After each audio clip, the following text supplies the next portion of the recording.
Hello and welcome back to Real Seekers. I'm your host, Dale, the Real Seeker, and today I have a special treat for you guys. I have a special guest who reached out to me to come on the show about his new book, Dr. Lenny Peters. Hey, Lenny. Hello, how are you, Dale? Very well. Thanks for being here. So yeah, we're here to interview Lenny. As I said, he's got a new book. We're going to be kind of going over his background, who he is, how he engaged in missionary work and went through various struggles, as well as getting his perspective on Hinduism, which is something new for the audience. I haven't really done comparative religion shows except for Islam. So I think it'll be good to hear about the compare and contrast between Christianity and Hinduism. But yeah, before we get into any of that, let me just turn it over straight to you there, Lenny. And you want to just sort of introduce the audience as to who you are and what you're up to today. Great. So I was born and raised in southern India on the west coast, a state called Kerala. I'm a Christian by birth. We are less than 5% Christians in India. So I come from a very strong Christian background. My mother is a devout Christian. So I was raised that way. We come from a very poor family with no running water or electricity. But we were raised in a strong faith, and I continued with that. I'm driven by my faith.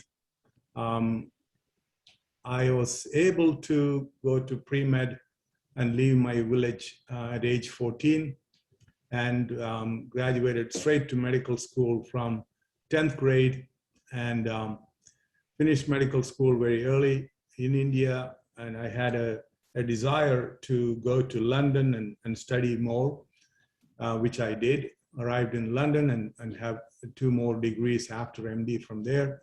Then came to the United States and through Pittsburgh, and then ended in North Carolina for the last 35 years. I started my own practice. It's now the largest independent provider of healthcare in the area. We see about 1,000 patients through our doors each day. I've been blessed with many talents. I also started 2 commercial banks. One of them are in 4 states. Also, the largest real estate developer in the area. But beyond all of that, I also have my charitable foundation, the Lenny Peters Foundation, that helps people around the world, their orphan children, as well as cancer patients. So I wanted to write my book because of my experience in 4 continents working and living, and also doing missionary work in Africa. And express my ideas to bring people together. And so I wrote my book, Barefoot to Benefactor. That's being released September 14th. It's available for pre-order on Amazon and Barnes & Noble. So that's my story. I have 4 children. They're all highly educated, and 2 daughters work with me. And so we have positioned ourselves for the next 30 years doing God's work. Excellent. All right, awesome. And you mentioned, so about 5% population in India is Christian. Do you know what the makeup is? Is that predominantly Catholic? Are there Protestants there? Are there Eastern Orthodox? What sort of makeup? So I can go back to, this is one of the reasons I wrote the book. I wanted to write about the history of Christianity in India, and that's not very well described. Saint Thomas, disciple of Christ, the doubting Thomas, he was the disciple of the East. So he came through Khyber Pass through India and ended in South India and started the church called Mar Thomites. Mar in Aramaic language is saint. So we are followers of Saint Thomas, like Baptist or Methodist. We are Marthomites.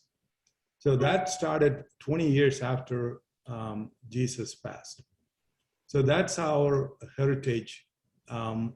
Through over the centuries, we remained a small minority because we already had Hinduism in India. original homegrown religion, as well as later on, Buddhism started. Lord Buddha is an Indian man. So with those two competing religions, Christianity did not flourish as it did in the West. Even Buddhism didn't flourish in India. It went towards East and Taiwan and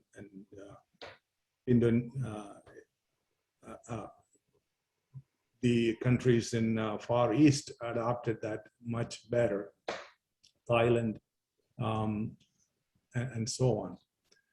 So that was the sort of the history. And 400 years ago, when the Europeans started coming there, there was another increase in number of Christians. So we were not, the common thinking is that we were converted Christians in the last few hundred years, but we have been original Christians for a long time. So the makeup is a mixture of predominantly more Catholics, I would say 50%. The other 50% is different types of Protestant and Orthodox Christians. Gotcha. Yeah, I totally agree with you. I do think it's fascinating. Most people think that, yeah, Christianity is just a recent invention in the East, but no, there was Christians centuries ago going into the Far East, and it's an interesting history that doesn't really get told. It's mostly seen as a Western type thing. So awesome. All right. Well, thank you for sharing that. So the next thing I want to do is kind of delve into your past, specifically growing up as a Christian minority in India. Do you want to maybe take us through your faith journey? What was that like? What were maybe some of the struggles that you had to face there? Yeah, so being a minority in India is a difficult situation. It is a democracy, so 70% are Hindus, and they always elect, most of the time elect Hindus in position. And being almost a socialist country, major industries are owned by government, the railway, the airlines, and so on. So they are then the people who run these companies are appointed by elected officials, which are then Hindus, and they appoint Hindus. So this is as a minority, to get somewhere in life is somewhat difficult. So that has been my challenge. However, I did not have to face any type of overt persecution. I was able to get national scholarship like anyone else and go to med school. But behind the scenes, we are always have to struggle to get the same opportunities the Hindus have. As you know, now we have a Hindu government there. It is all supported by the Hindu faith. We also have Muslims, about 15%. Then we have other smaller religions in Buddhism and Jainism and Sikh religion and so on. So growing up, we did not feel that much religious differences in workplace or others. We sort of accepted it. It's a very accepting community. So my best friend was a Muslim person. So we didn't think that was that much different, although we knew our chances are less and less if you really want to succeed. So that's part of the reason I wanted to leave and go to another country, because my chances would be much better. I can take that back to where the Christian religion started and how it evolved. Yeah, that would be great.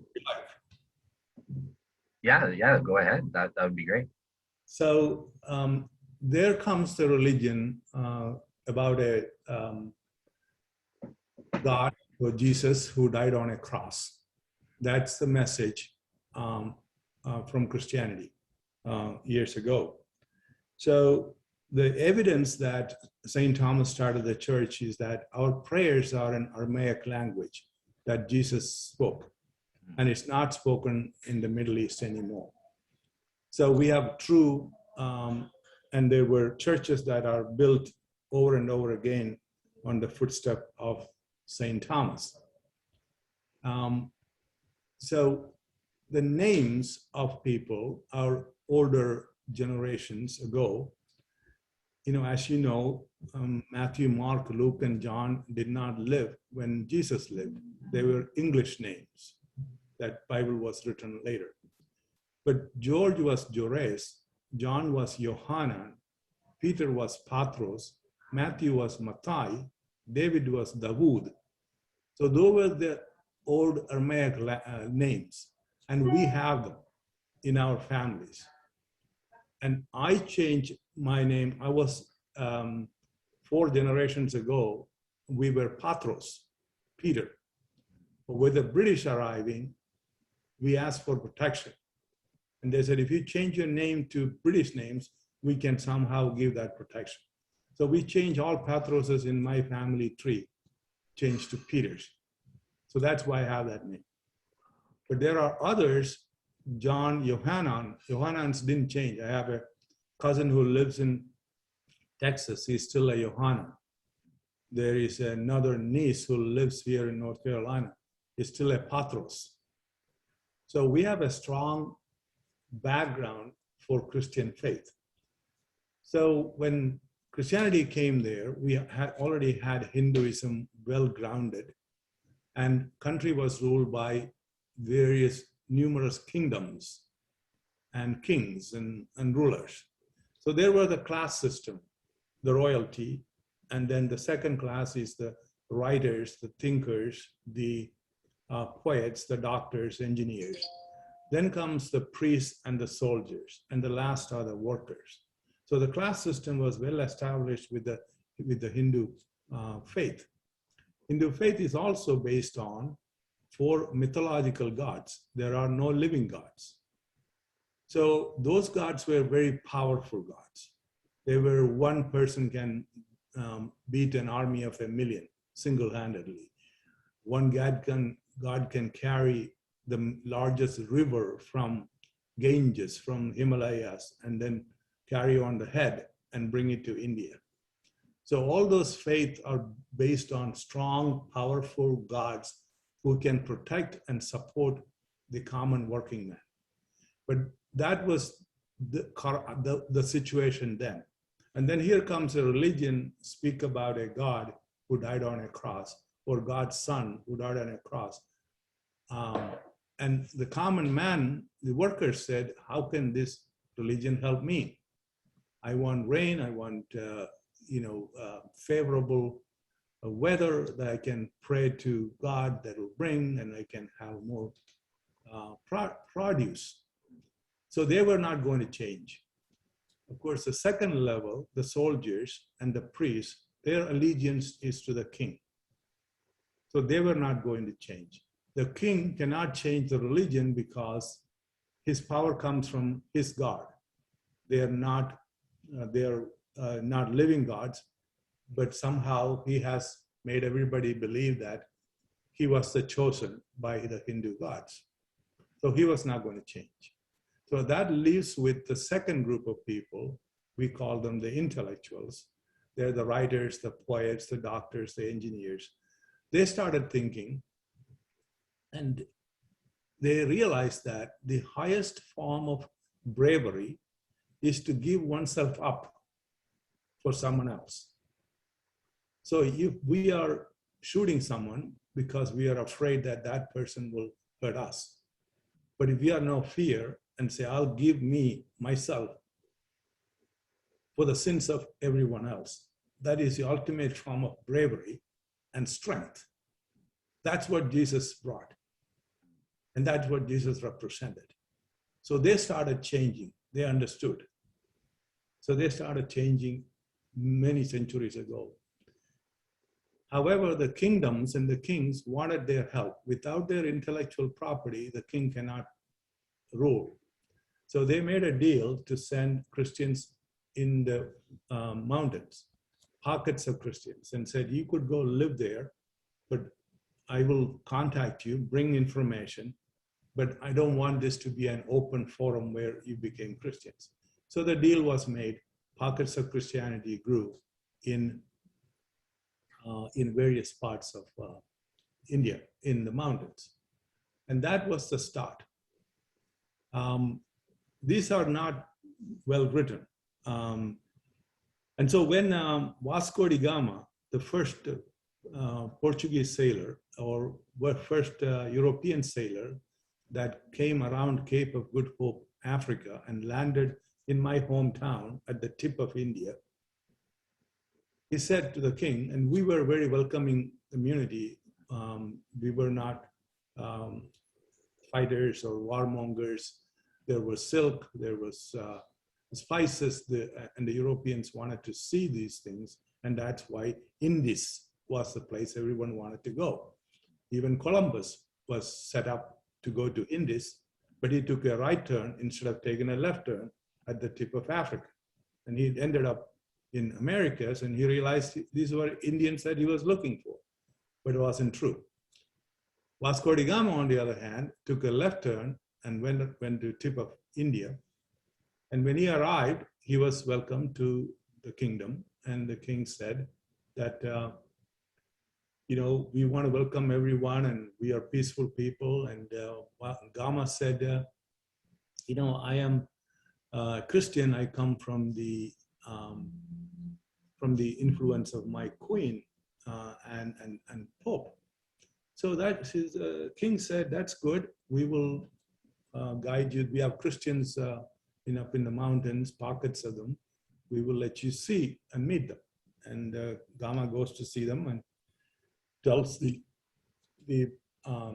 elder man of the Christian faith that I am a Christian. I come from the power of my queen and Pope.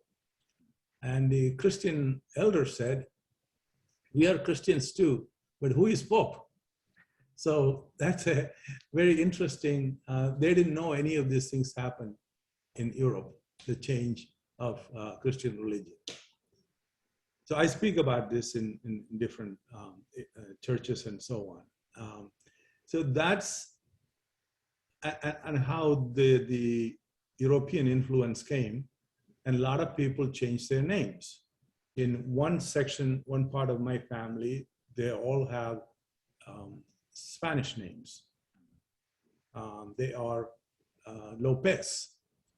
Another segment of my family, they all have Pereiras, they're Portuguese names. So it is an interesting evolution of Christianity, but the Christians started more focusing on education, and nuns and priests started schools. So we became prominent in education area. Even some of the best non-Christian politicians are educated in our schools.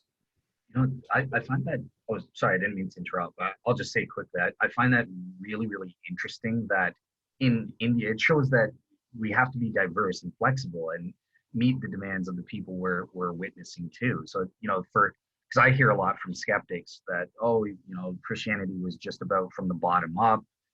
But you're saying, no, that they actually, in India, they started with the intellectuals, and that was the best way to infiltrate the culture and start changing hearts and stuff like that. So I found that interesting, but yeah, I didn't mean to interrupt. So yeah, continue, sorry. No, I had finished. I was just waiting for you to comment. Gotcha. Said, yeah.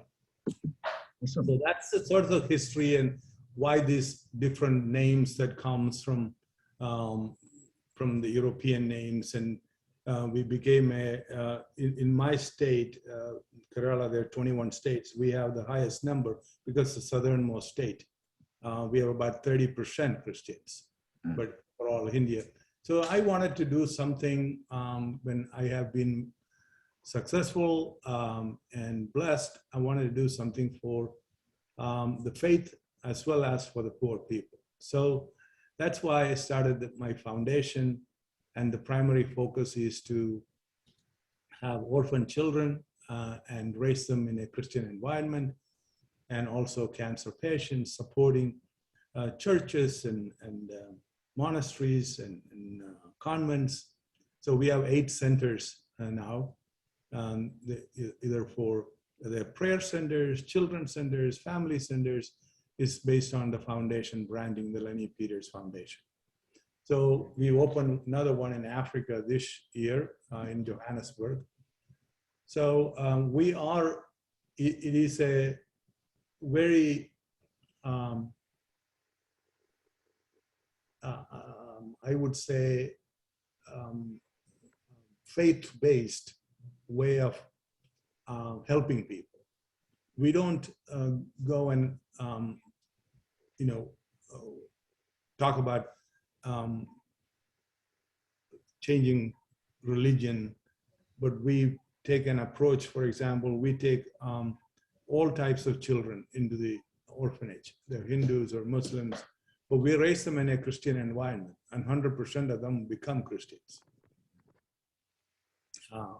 But we don't, we give them an opportunity to choose a religion when they're 18 years old. But that's also because of the government laws, we cannot convert Christians, underage children into Christianity. You have to be an adult. And it is difficult. So if you want to talk about how, how do we operate? So it's a big country. I see a major opportunity for our faith. It's 1.3 billion people. So, but it has to be done in the right reason. And I'll stop there and see what your thoughts are. Okay. Yeah, I was just gonna, like after you gave that, I definitely agree. It's difficult. There are, as you said, there's laws against converting. So you have to kind of work around that. So one thing I was going to say is that kind of leads into one question about, well, what is your kind of general advice for doing effective missions work for people in various cultures? You not just in India, but you've been to Africa and had some success there and that sort of thing. So what's maybe some sort of general advice that you would give to doing effective missions when we're dealing with diverse people? What are some of the different strategies that seem to work best with non-Western type cultures and that sort of thing? Yeah. So what worked for us is that we took a general approach to helping people.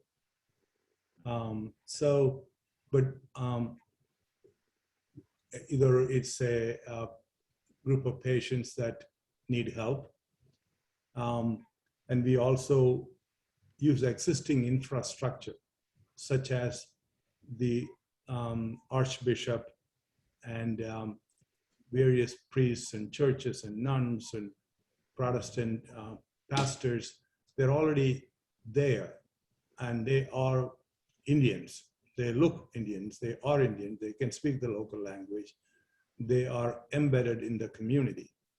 So if we work through them, there is less resistance.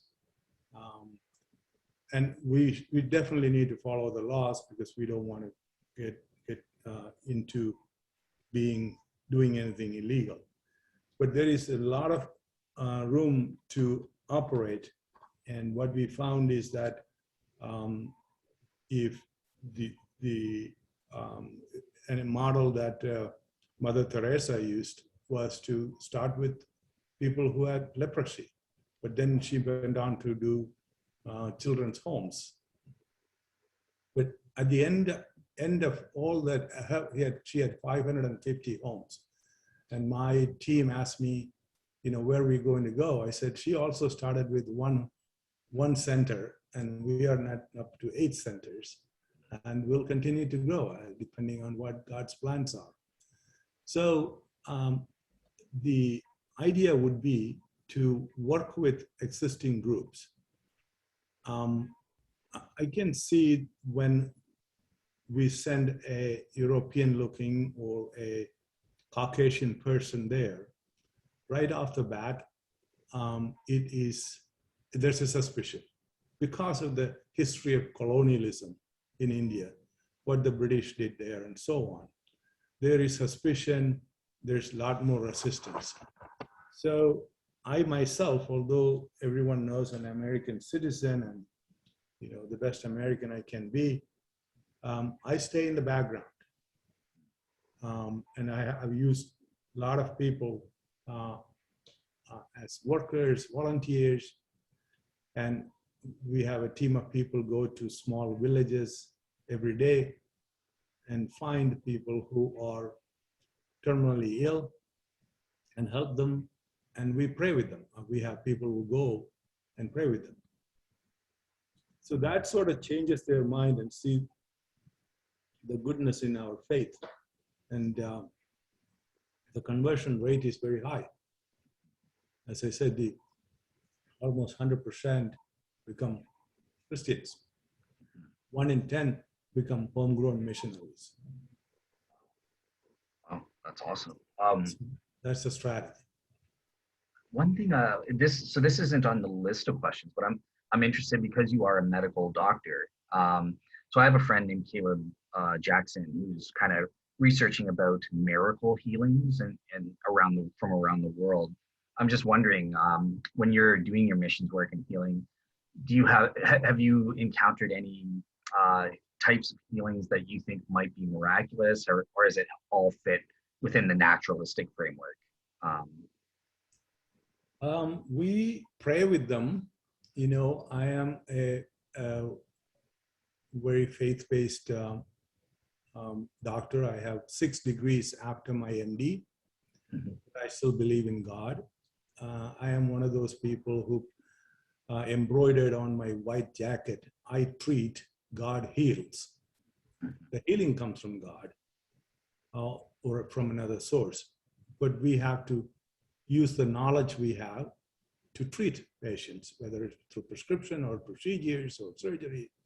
So we still use the medical knowledge we have to treat patients. We do not use any other forms of healing methodology that some of the other folks have or used, especially in Hinduism. But we pray. We pray with the patients and we give them medicines and we give them money to go get medicine, so to go see the doctor. So it's still modern medicine. The same medical books are taught in Indian medical schools as it is in the United States. That's a pretty big, we still have the Gray's Anatomy book. The anatomy book we study is the same as here. And so that's why it is so easy for an Indian doctor to come here and get assimilated in the system, because we study the same books and so on. So we use the same methodology, but we balance it with prayer. Gotcha. Okay, so yeah, and I fully agree with you. I think you're absolutely right. Even back in the ancient world, God doesn't want us to use some like superstitious thing. No, he wants us to take advantage of modern medical knowledge and stuff like that. So yeah, right on you for saying that. Just to clarify, so from your experience, like you've never seen any what you would consider medically inexplicable healing. So like I know that people like Dr. Gary Habermas, for example, who's a friend of mine, he appeals to like double-blind prayer experiments and stuff like that. Anything like that on your end, or nothing? No, I have not. I cannot say that I have firsthand knowledge about it. I have heard that there are some healing that takes place which cannot be explained easily. But we also do not have the diagnostic ability to find out what exactly happened.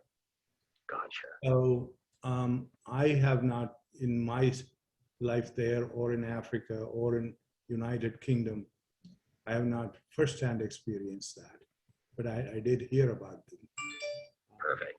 Fair enough. Awesome. All right. Well, with that said, we've been avoiding the main reason that you're here is you've written a new book. So do you want to maybe take us through a little bit? What is your new book about? Why did you feel compelled to write this book of yours about your experience and everything? Yeah. So I wanted to write the book for many reasons. One is that I have experience in 4 continents, and I want to share that with um, the folks from now and going forward. I also want to share my religious and my faith, my experiences, how a very poor young person with no means and no running water, electricity can come up to be with last 3 presidents or 4 presidents of the United States. And so that's sort of the story that I wanted to say. Number 2 is that I have not met anyone who can change yesterday. I don't know of anyone who can accurately predict tomorrow. But so what we have is today. So there is so much animosity in our country now. We are so polarized. We're not looking at the good side of things. We are looking to find out what are the differences. Instead of trying to live in the past, let's look at today.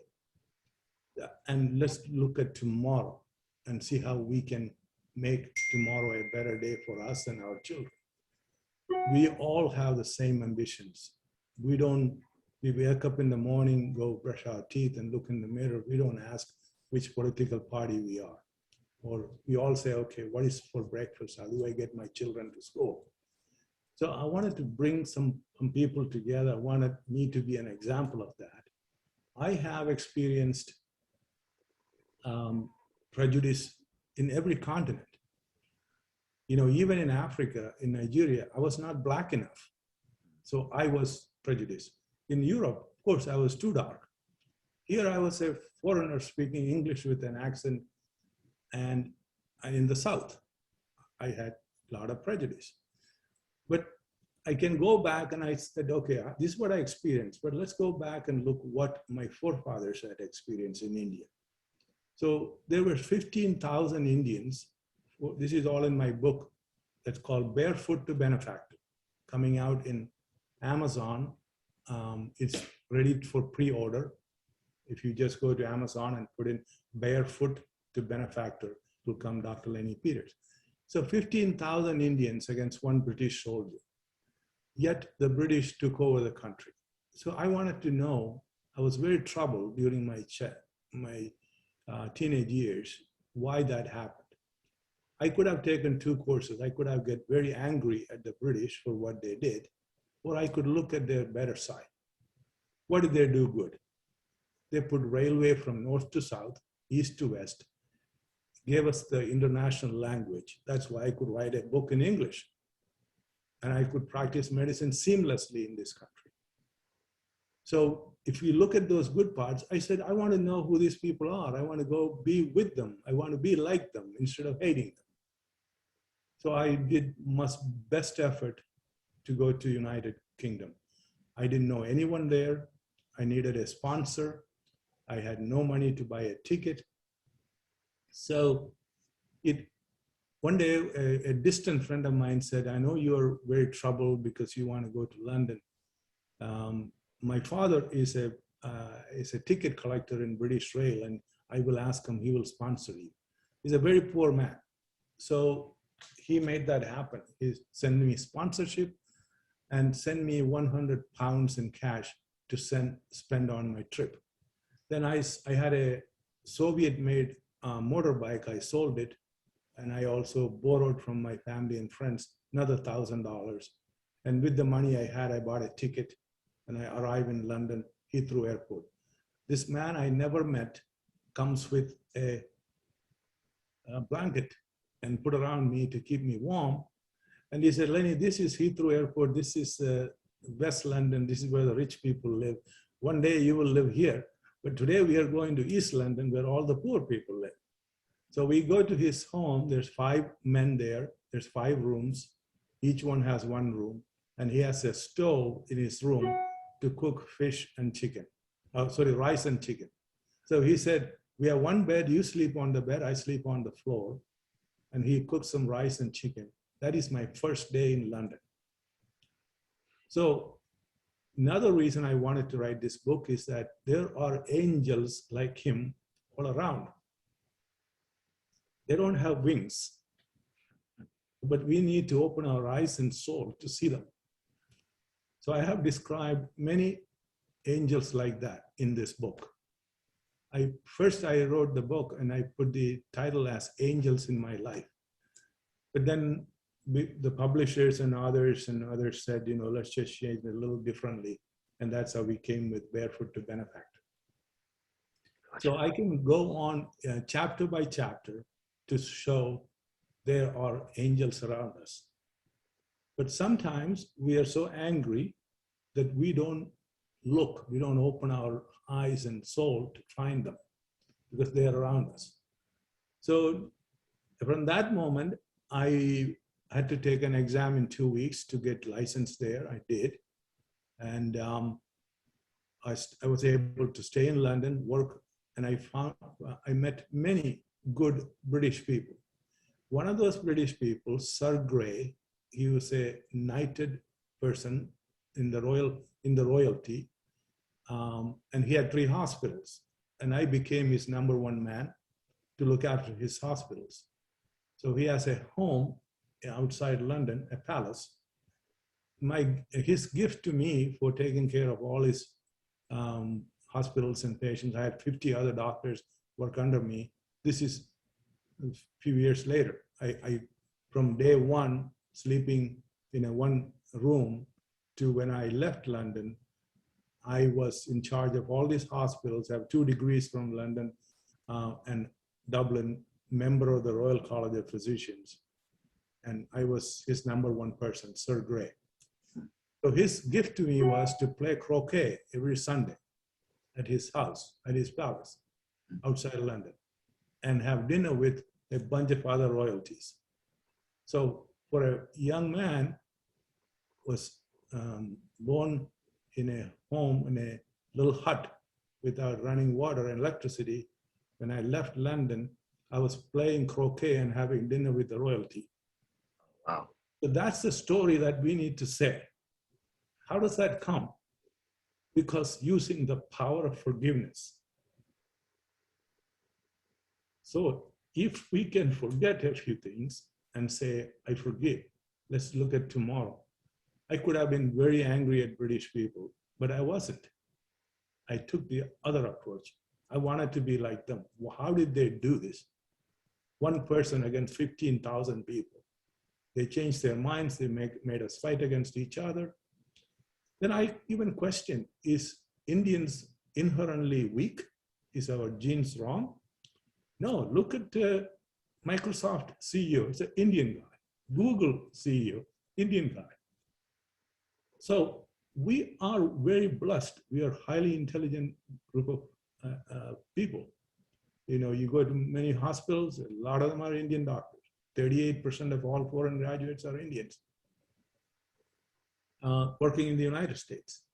So there was no deficiency in us. We just have to find those good people. And I can go, when I came to the United Kingdom, to the United States, it's the same way.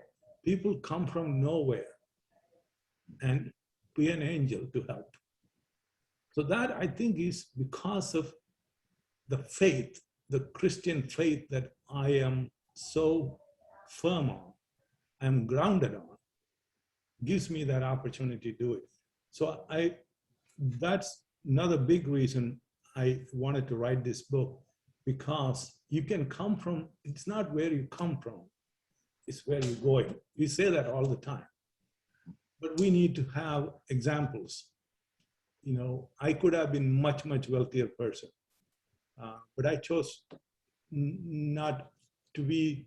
I'm not driven by the vast amount of wealth. I'm driven by what wealth can do. I have 7 companies I run. We are the largest minority-owned business in the state. But that's not what I'm driven by. I'm driven by what this wealth can do, because we are only custodians of wealth for a period of time. Yeah. Even Egyptian kings tried to take money with them, putting their gold and jewelry in their casket when they were dead. They thought in the next life they will be prosperous. 4,000 years later, we opened the caskets, that jewelry and gold is still there. They couldn't take it, so we cannot either. I'll stop there and see where else you like me to go. Yeah, the one thing that you brought up is you kind of mentioned about your need to forgive. And obviously one of the great things about Christianity is we are expected to love our enemies, don't repay an eye for an eye and that sort of thing. So I just wanted to ask you, because even myself, there are some skeptics where I kind of struggle myself to truly forgive the wrongs that are done. So like, I'm just sort of wondering, when a Christian is experiencing some sort of deep-seated, very bad sins against them, and they almost have a deep-seated anger within them, like, how do you forgive your enemies when they're totally unrepentant and stuff like that? Like, how did you overcome your anger and that sort of thing? Yeah, that's a very good question. I think very good question. I always say, never give up. There is always a back door. That's the last sentence in my book. So even when we are faced with people who have done a lot of bad things, it is not to forget. I think we need to remember. And I did write those things in the book so that it's not forgotten. Yes, those things happen. In spite of that, I did feel prejudice in the South, in the United States, pretty bad. But that's there. But in spite of that, what are choices what we have? We can be angry for the rest of our lives, or the forgiveness doesn't come easy. It is not at all. We will have relapses. We may forgive for a period of time, and then that comes, we are human. Those emotions will come back. So persistence at it, and continue to work at it, and find some of those good people in this population that we feel that hurt us. Like in the South here, there are many, 35 years ago, it was not very easy for me. But I found this one real Southern gentleman. And he was Dr. Hampton Childs. He came from Mayo Clinic. He had the best practice in the area. All the rich people went to him. So I couldn't get a job because of, me minority in the area, and I was determined to stay here.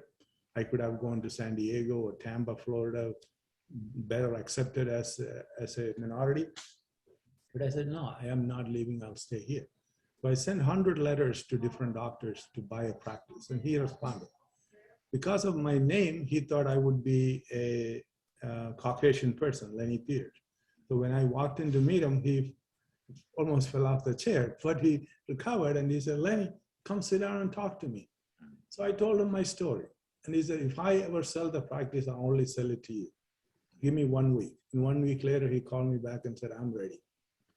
So he sold to me the whole practice. And he said, I'll work for you day one. You will be my boss. I have done everything I want to do. You take over, I'll work for you as long as you want me to. What a beautiful man. And he works harder than ever for me and helped me build my practice. And then I took it from one provider now to 65 providers.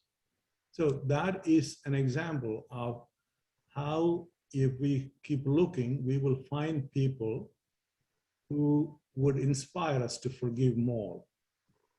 So the forgiveness not is an easy, first part is an easy process. It is incremental. There will be relapses, and we have to find people who will reinforce it within us, our desire to forgive, like these angels without wings. And I'll stop there. So that's how I think, and it's not an easy process. Awesome. Thanks.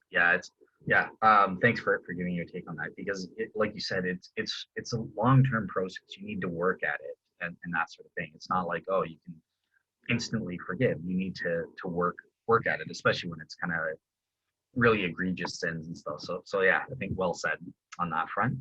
All right, so I want to turn at this point to kind of more of an analysis of the religion of Hinduism. So in the first place, what is Hinduism? Obviously you grew up as a Catholic minority in India there. But what is Hinduism? What are some of the essential core doctrines and practices and beliefs? Is there just one thing that is Hinduism, or is it a diversity of things? And then finish off, what are some of the similarities versus differences between Hinduism and Christian belief? I think Hinduism is very old religion based on, not based on living God. They're mythological gods. They're powerful gods. Mainly there are four. And they're not a uniform faith like the Christian faith is. We have Jesus as the main focus. But there are so many varieties of Hinduism that common thread is to look at the gods coming together. But if you go to different parts of India, they all have different types of temples, different gods, and so on. But it is also a faith that's based on mind over matter. And that's probably one of the reasons that held back India, because the faith was also dictating that your destiny is pretty much decided when you're born, and you can change that very little because of the stars that are lined up. And so people sort of people were not so aggressive in pursuing their dreams and so on. And so it's sort of a quiet faith that doesn't drive people to do amazing things for a long time. As opposed to the Christian faith that, the British, for example, they just needed to get out of their island. So they had to find a way of sailing, and they became good sailors. But the Hinduism sort of kept us behind in many ways. Was not based on, taking aggressive policies to further our destiny. So that's sort of the main part of the Hinduism, as opposed to Christianity. I think there are ways that people find there's more uniformity, there is clarity of faith, God, God's Son, Jesus, what Jesus did for our sins, and so on. So that's sort of the difference. Gotcha. All right.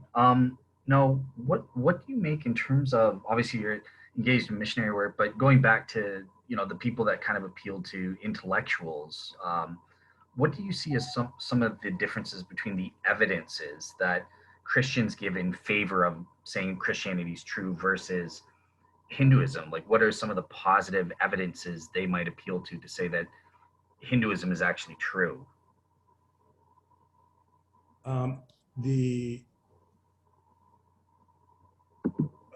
Say that again. You were asking. I'm just wondering, like, if I'm a neutral guy and a Hindu comes up to me and says, "Hey, you should become a Hindu. It's true." What are some of the positive evidences they might appeal to in that front, and how does that compare with, Christian evidence? Yeah, I think they would appeal to say that the Hindu faith has been around for a long time, and it has a more peaceful faith. and they would appeal to the to the mind, the yoga, the meditation, and all of those things that we have created, the Indians have. That would make you a better person than building a 100-story building. So that would appeal to some folks and say, I think, at the end of the day, we can't take anything with us. So why not we do something good for everyone, or good something for ourselves? Why so much in a hurry? Why this desire to accumulate wealth? So that would appeal to some folks. But it's changing in India. It's interesting that I've been watching. I think we are more and more changing towards the technology and what the West has done. So there is no more arranged, in India, for example, arranged marriage was a common practice. Now it's less and less. So it is, I do think that Indians are moving towards more modern way of thinking. So if some, to a small segment of population, they can appeal to say, well, this may be a more peaceful way to live. Gotcha. So I'll stop. Okay. And what do you think on the other side, like the best evidence is for Christianity? How does that sort of compare on that front? Yeah, the best evidence for Christianity,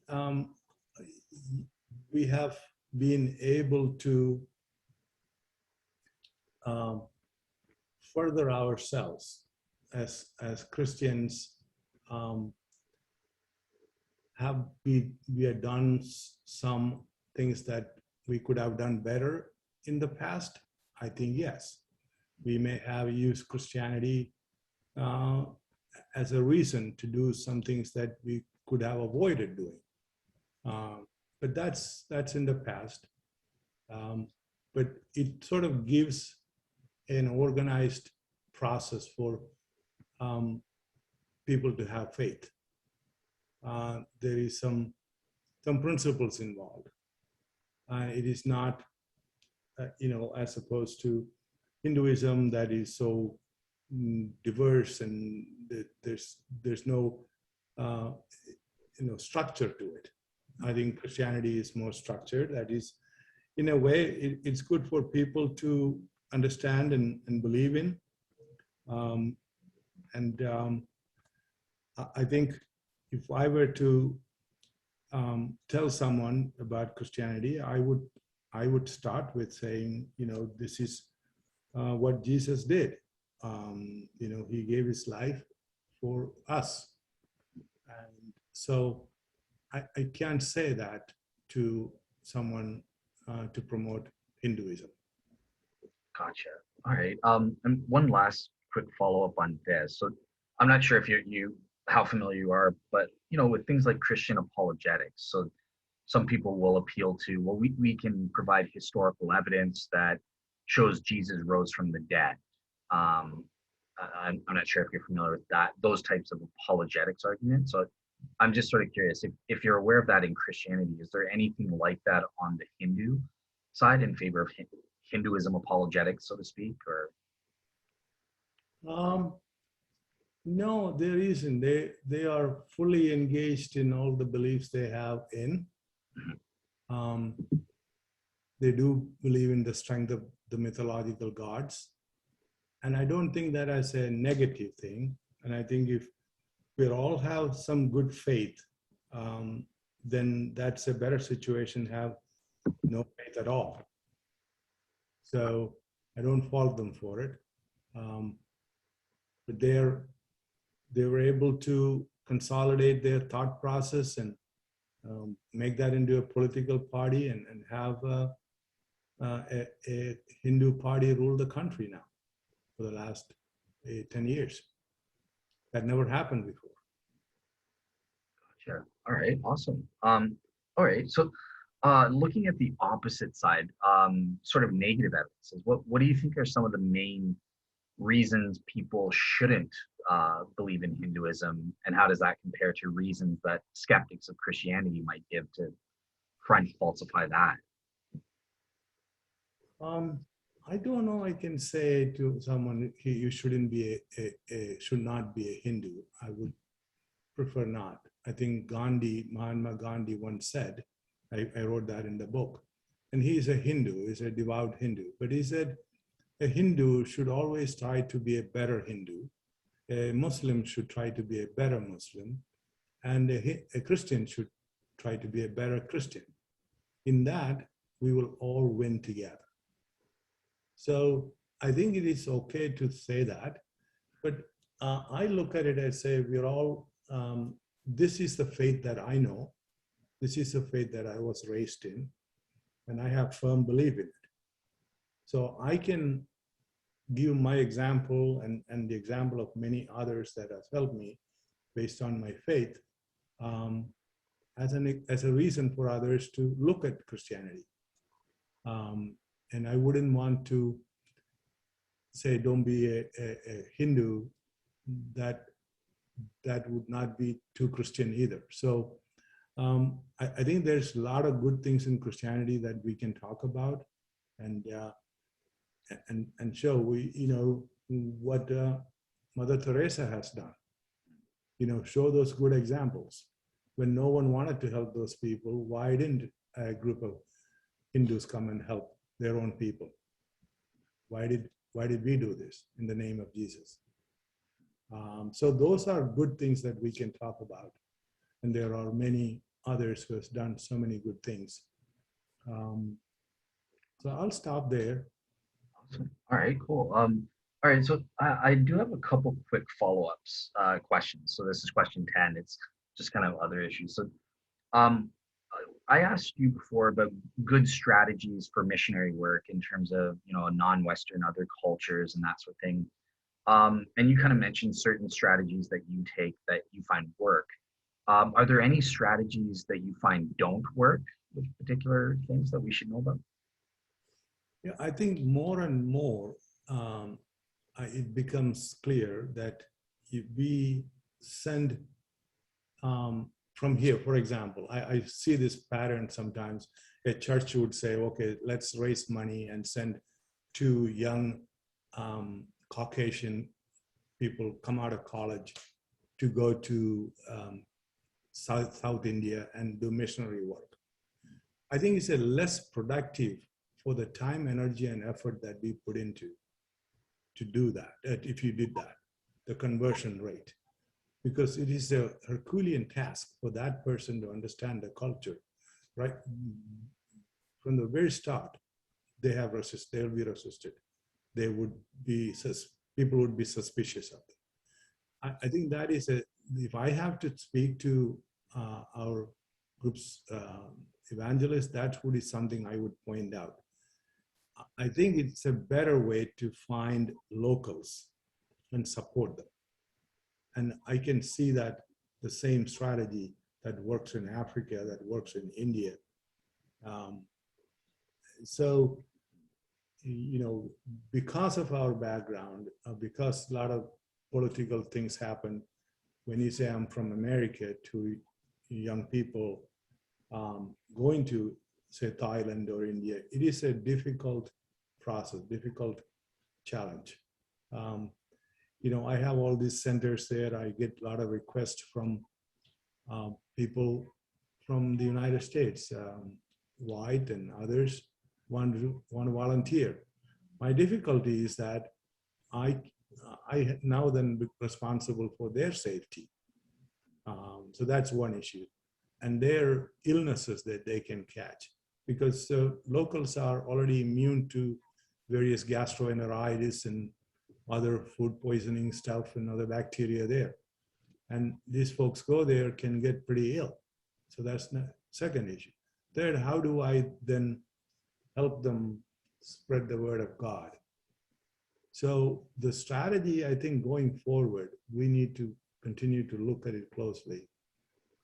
I find that my cost of doing charity work is much low per person than if we were to support someone and send there.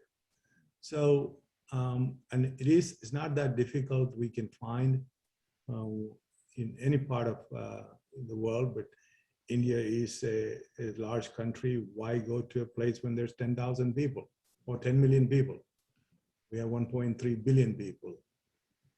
So, and there's enough reasons why people will look at Christianity.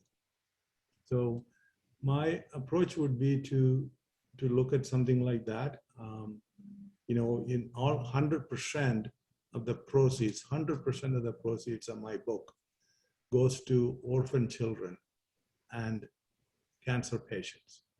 So if you think about it, this is a book, it's $28 on Amazon. The proceeds from that goes to 100% go to charity. I'm not taking anything. Now, all the expenses involved in producing the book, I paid personally. And I wanted to do that as an example because we don't want to write a book to make money. So this is to help others.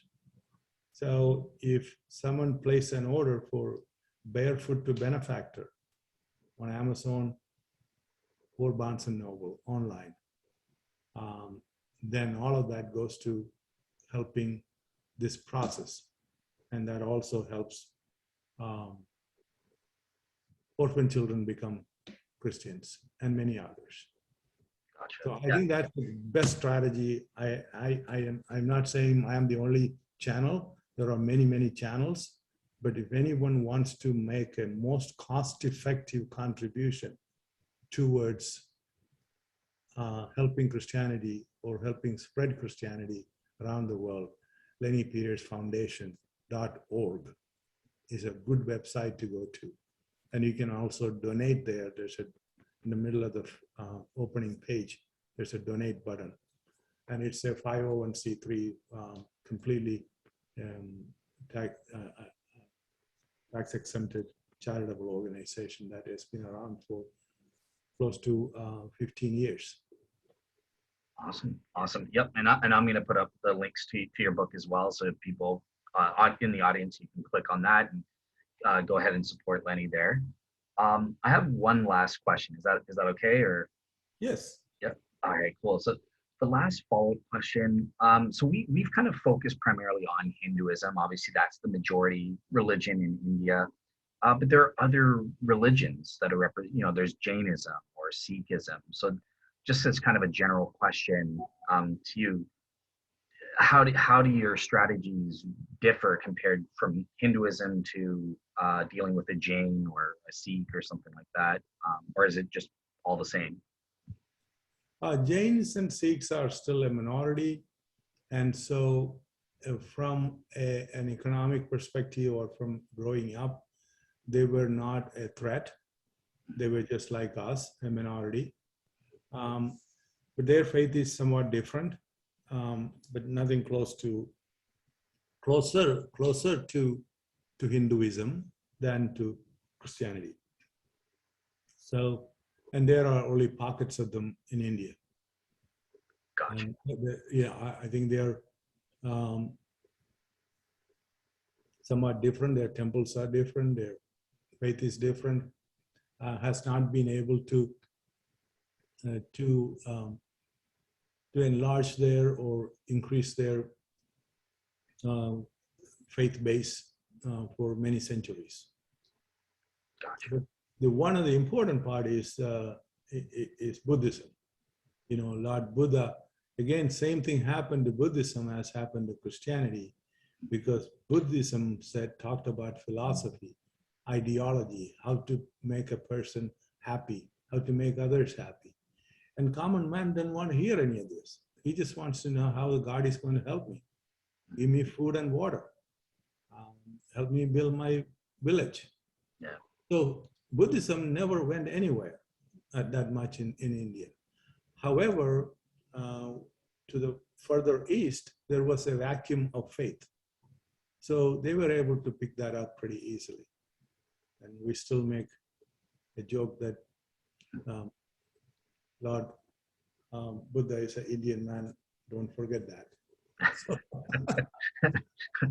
Awesome. All right, perfect. Well, yeah, that wraps it up for my list of questions. So I just want to say thank you so much for asking to come on and share your knowledge about Hinduism and your missionary work and that sort of thing. I hope on your end you had a good time, or anything I missed out. no, I think you had a very, very sound and excellent questions. I enjoyed talking with you. I think I want to emphasize that anyone can go to the LennyPetersFoundation.org, that we do good work for our faith around the country. We are growing, expanding, and this book is a part of it. Barefoot to Benefactor you can order from our website, also LennyPetersFoundation.org, and front page you can order, or Amazon. It's ready for pre-order. Appreciate all your help, and we can continue to do God's work. Awesome. All right, awesome. So yeah, thanks to the audience. I hope you guys enjoyed this show. Next time I'm doing my show, Theo Geeks podcast with David Russell, and we're going to be tackling the biblical book of Genesis and how to interpret chapter 1. So look out for that next time, but otherwise have a great week, everybody. All right, take care. Thank you, Dale. Bye-bye.